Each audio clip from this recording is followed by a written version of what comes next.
अब आगे हम पढ़ते हैं इम्पोर्टेंस ऑफ फोटोसिंथेसिस। फोटोसिंथेसिस की क्या उपयोगिता है? The process of photosynthesis has its own importance. It is the only natural process which utilizes sun's energy to prepare food. Its importance can be understood by the following points. Photosynthesis अपने आप में एक महत्वपूर्ण प्रक्रिया है और सूर्य की उपस्थिति में भोजन बनाने की यह एक प्राकृतिक प्रक्रिया है। इसे हम नीचे दिए गए पॉइंट्स की सहायता से और अच्छी तरह समझ सकते हैं। First point, photosynthesis enables green plants to prepare their own food which they use for their own growth and survival. The extra food get stored in the form of starch in different parts of the plants. Photosynthesis की क्रिया केवल green plants हरे पौधों में संपन्न हो सकती है और यह अपना भोजन बनाने के लिए इस क्रिया का यूज़ करते हैं और जिसकी सहायता से अपनी विभिन्न एक्टिविटी संपन्न कर सकते हैं और इनका एक्स्ट्रा जो फूड होता है वह स्टार्च के रूप में पौधों के विभिन्न पार्ट्स में स्टोर होता है। Second point, all animals depend on plants for their food directly और इनडायरेक्टली। सभी जानवर प्लांट्स पर अपने भोजन के लिए डायरेक्ट या इनडायरेक्टली डिपेंड होते हैं या निर्भर होते हैं। Oxygen which is essential for the survival of all living organisms is produced during the process of photosynthesis. Means oxygen सभी लिविंग ऑर्गेनिज्म के लिए आवश्यक होती है जो कि फोटोसिंथेसिस की क्रिया के बाद ही प्रोड्यूस होती है। Animals and human breathe in oxygen and breathe out carbon dioxide which is used by green plants to prepare their own food. This maintains the balance of O2 and CO2 in nature. Animals और human means जानवर और मनुष्य श्वसन क्रिया में oxygen का use करते हैं और कार्बन डाइऑक्साइड को छोड़ते हैं। यह छोड़ी गई कार्बन डाइऑक्साइड प्लांट्स फोटोसिंथेसिस में यूज करके अपना भोजन बनाते हैं। इस तरह O2 and CO2 means oxygen and carbon dioxide का बैलेंस प्रकृति में बना रहता है। Balance of oxygen and carbon dioxide in nature इस डायग्राम के द्वारा हम और अच्छी तरह से समझ सकते हैं। यहाँ पर जानवर और मनुष्य कार्बन डाइऑक्साइड को रिलीज कर रहे हैं जो कि पौधे यूज कर रहे हैं। पौधे ऑक्सीजन को रिलीज कर रहे हैं जो कि जानवर और मनुष्य यूज कर रहे हैं। इस प्रकार प्रकृति में O2 और CO2 का बैलेंस बना रहता है। आगे हम बात करते हैं हेटरोट्रॉपिक न्यूट्रिशन की। आइए देखते हैं। Heterotrophic nutrition is the mode of nutrition in which organism can not prepare their own food and depend on green plants directly और indirectly for their nutrition. Such organism are called heterotrophs. Heteros, different and troph feeding.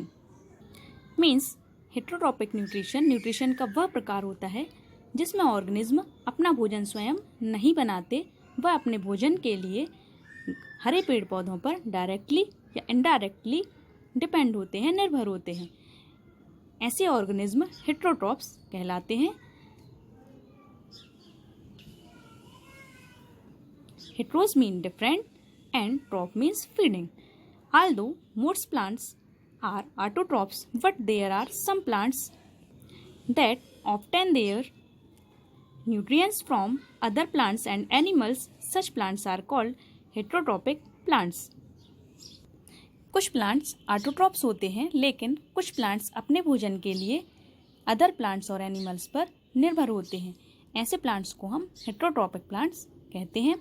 Heterotrophic plants can be categorized as shown in the flow chart given below.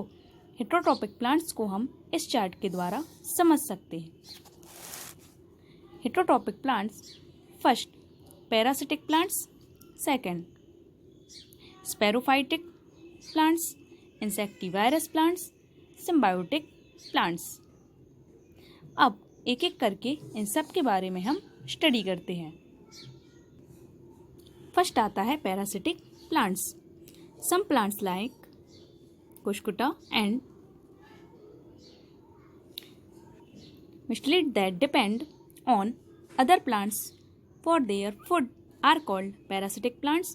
They observe food from green plants which are called host. कुछ plants अपने भोजन के लिए दूसरे plants पर निर्भर होते हैं जिन्हें अपने भोजन के लिए दूसरे प्लांट्स पर निर्भर रहना पड़ता है और हरे पेड़ पौधों से अपना भोजन ऑब्जर्व करते हैं जिसे होस्ट कहते हैं।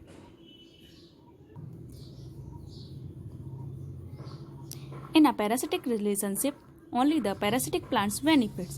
The parasitic plants harms the host plant to some extent by its growth, slowing it down, but it rarely kills the host plant.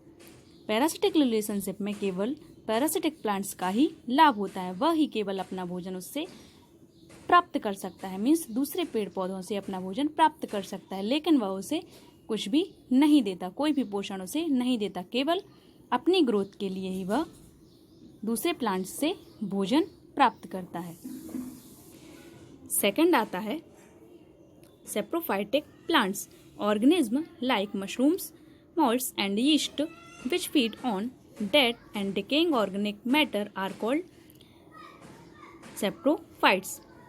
कुछ ऑर्गेनिज्म जैसे कि मशरूम, मोल्ड्स, यीस्ट यह मरे हुए पौधों से या मरे हुए ऑर्गेनिक मैटर से अपना भोजन प्राप्त करते हैं जिसे हम सेप्रोफाइट्स कहते हैं।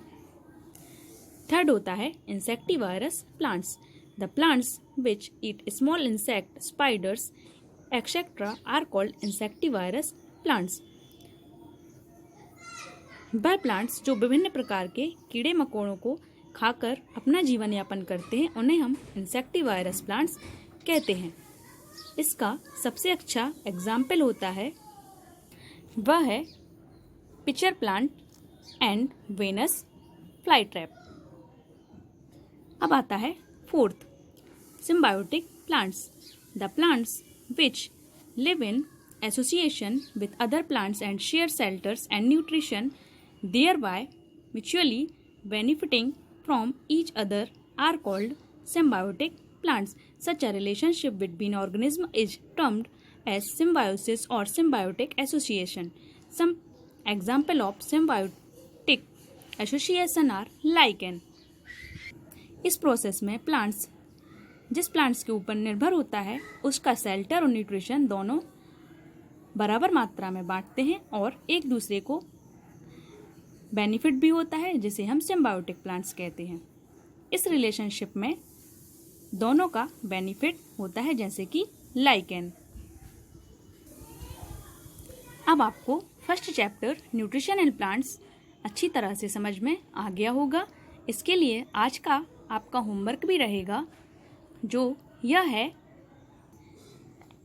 कि ये कुछ डेफिनेशंस हैं जिन्हें आपको पढ़ना है और समझना भी है और रिमाइंड भी करना है।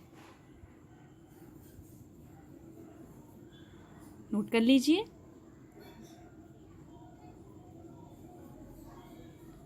Thank you so much.